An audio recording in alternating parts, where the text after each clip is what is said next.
L'ordre du jour appelle la question d'actualité, cette fois de M. Mouillard au ministre Collin, toujours sur le fichage des titulaires d'un droit de chasse par l'administration. M. Mouillard. Merci, Monsieur le Président, chers collègues, Monsieur le Ministre. Fin de semaine dernière, nous avons pu lire dans le journal Le Soir un article dans lequel d'ailleurs vous étiez interviewé, notamment sur votre projet de modification de l'arrêté nourrissage. Au sein de cette page, dans Le Soir, il y avait un article un peu plus petit. Et si vous le permettez, Monsieur le Président, je vais simplement me permettre de lire un passage de cet article, parce que je dois vous avouer que je suis resté sans voix. Et dans cet article, on peut lire une liste établie par l'administration wallonne.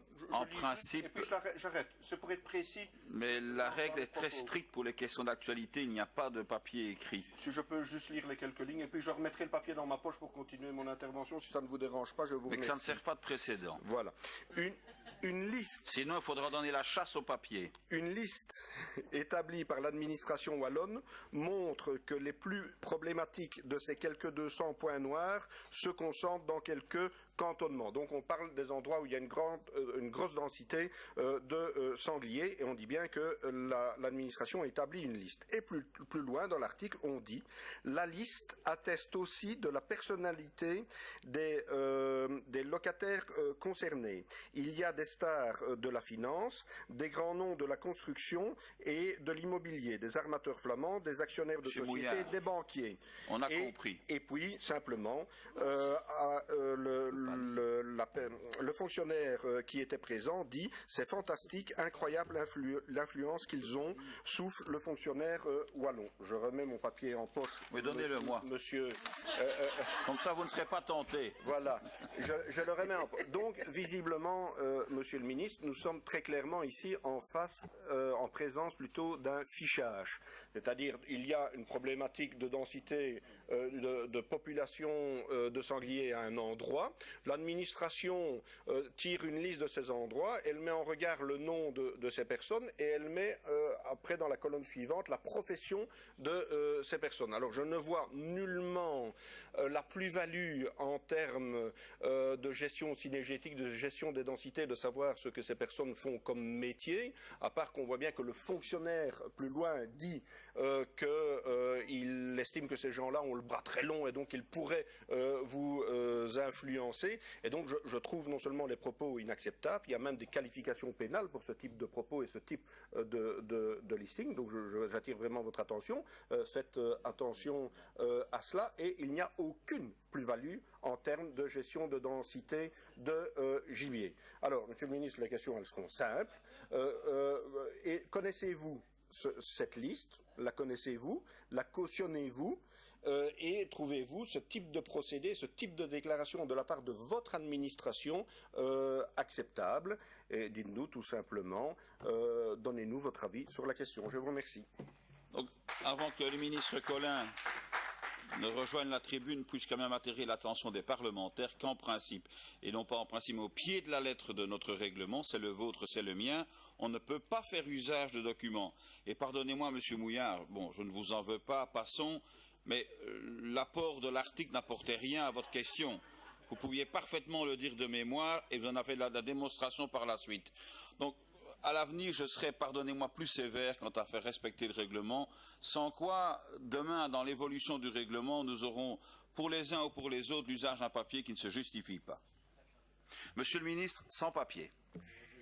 Voilà. D'abord, pour la bonne compréhension de tout le monde, il s'agit d'un article qui se trouve en dessous dans l'interview que j'ai donnée. Dans l'interview, moi, j'ai absolument aucun souci avec la manière dont on a reproduit mes déclarations. L'article fait état de contacts que le journaliste aurait eu avec quelqu'un d'une association environnementaliste et un fonctionnaire. Et ça peut s'interpréter de 36 manières, cet article, mais en tout cas, moi j'ai posé la question à l'administration de savoir, tiens, je sais qu'il existe une liste évidemment des points noirs, je sais que ces points noirs sont identifiés en fonction de leur situation, je sais en fonction aussi du volume de tir de sangliers qui sont indiqués, et je sais qu'il figure le nom du titulaire du droit de chasse. Et j'ai demandé ce matin, enfin en tout cas fin de matinée, tiens, est-ce qu'on indique la profession?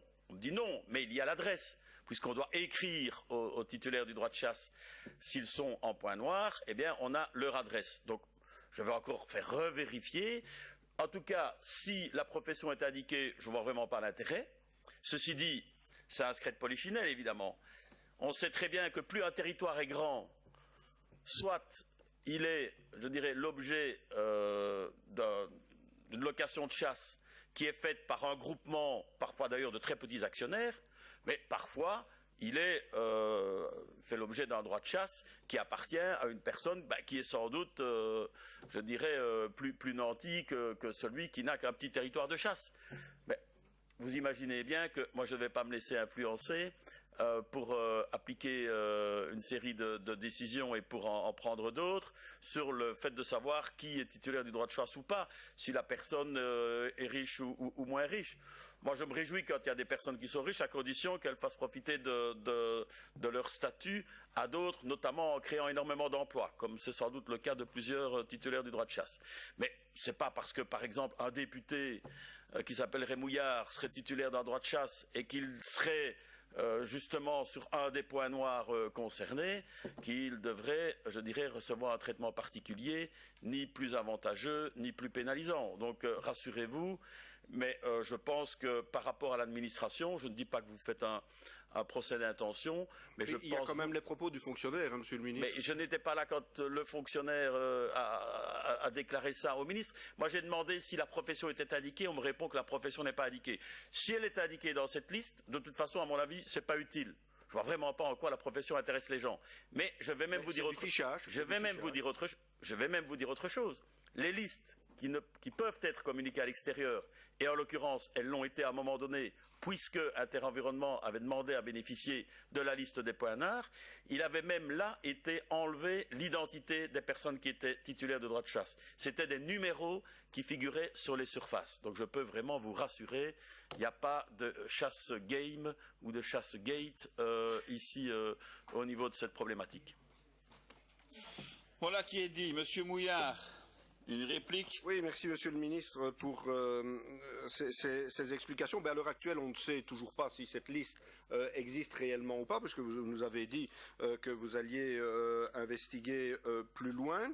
Je remarque que vous ne condamnez pas les propos du fonctionnaire qui dit « c'est fantastique, incroyable l'influence qu'ils ont », souffle un fonctionnaire wallon. J'imagine que le journaliste n'a pas sucé ça de son pouce. Et puis je vais aller plus loin, Monsieur le Ministre.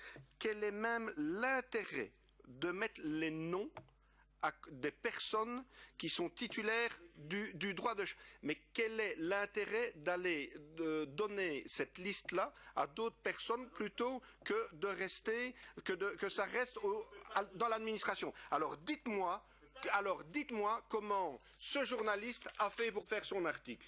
Dites-le-moi. Il était en présence de personnes de votre administration, et ce sont des hauts fonctionnaires de votre administration, vous le savez bien, et vous savez de qui il s'agit, qui essayent d'ailleurs de vous torpiller dans le cadre de votre travail, qui font un fichage de personnes. Et le plus triste et le plus dangereux aujourd'hui, c'est que vous ne condamnez pas ces pratiques-là. Monsieur Mouillard. Et ça, c'est éminemment dangereux.